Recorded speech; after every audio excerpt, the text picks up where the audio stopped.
In the last video, I asked the question, are the things in your life serving you or are you a slave to them?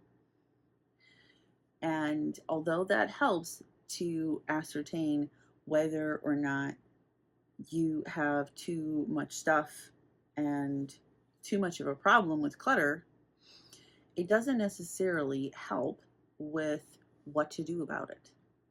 Today, we're going to answer the first of 3 questions will help to change your thinking and deciding what to keep and what to get rid of.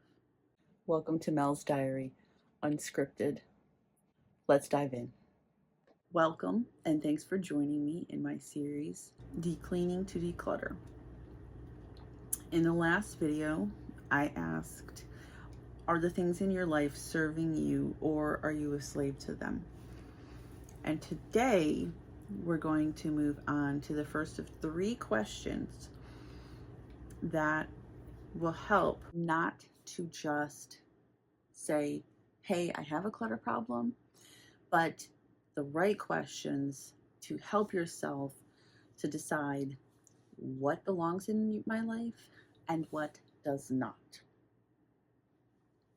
So the first question is, are the things in your life serving the life that you are living right now?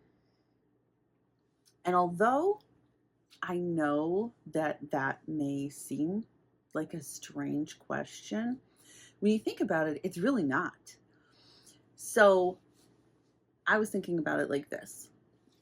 When I started asking myself, are the things in my life serving the life that I am living right now? I realized that there are a lot of things in my house that literally are not serving the life that I am living right now.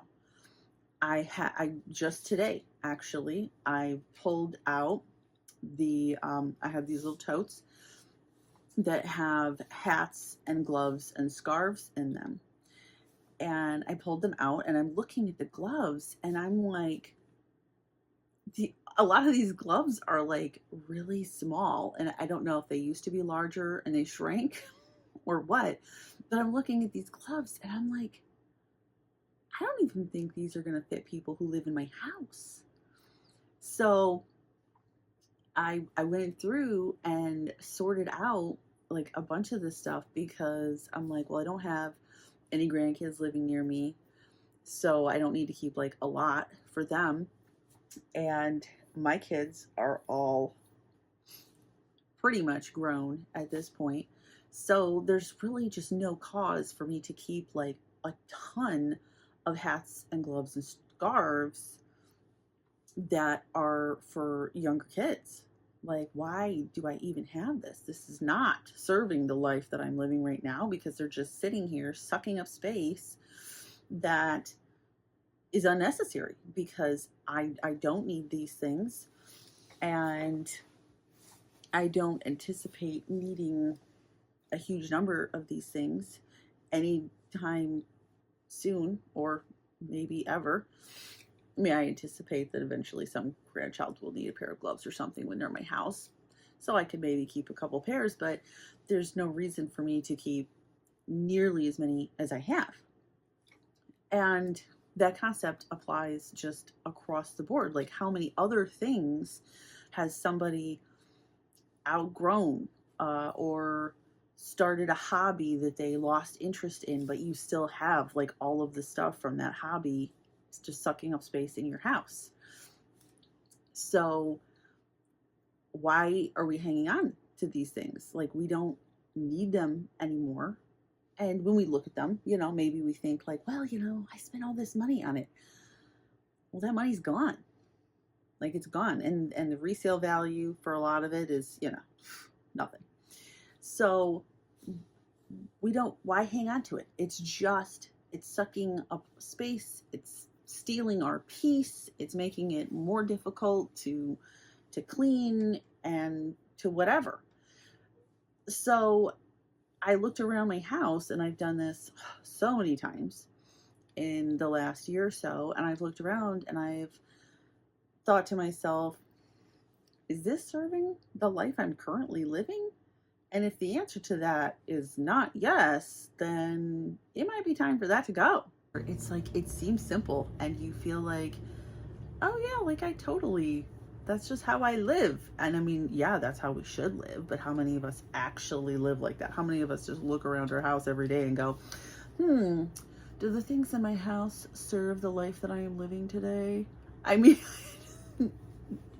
probably no one, right? We don't, you don't think about it, but there's different seasons. Like, for example, this is a great example that will probably resonate with a lot of people. If you have ever had an infant or a toddler in your house, there's this transition point where they are no longer using things, right? They have outgrown the baby swing and they've outgrown the walker and all of these things that are just like huge space suckers. Like, babies need their own houses, like seriously. Like, it's like everything, it's like they need as much space as everyone else combined, it seems like. And so there's like this day where you're just like, I can finally get rid of these things. Like, I'm not having any more children, or maybe you plan on having more children, but you have a garage that you can put those things in or whatever. But, they're no longer taking up space in your living room. And it's just like this wonderful feeling of like, yes, I can finally reclaim my living room. And getting those things out is just like, you feel like you have so much more space. But there has to be like that moment when you identify that those things are no longer serving the life that you are living because your child has progressed beyond that point. And it's just taking that same exact concept and applying it across the board in your life. Are the things in your life serving the life you're living?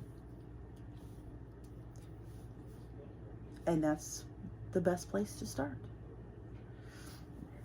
I will follow up with the second question in my next video. Until then, take care.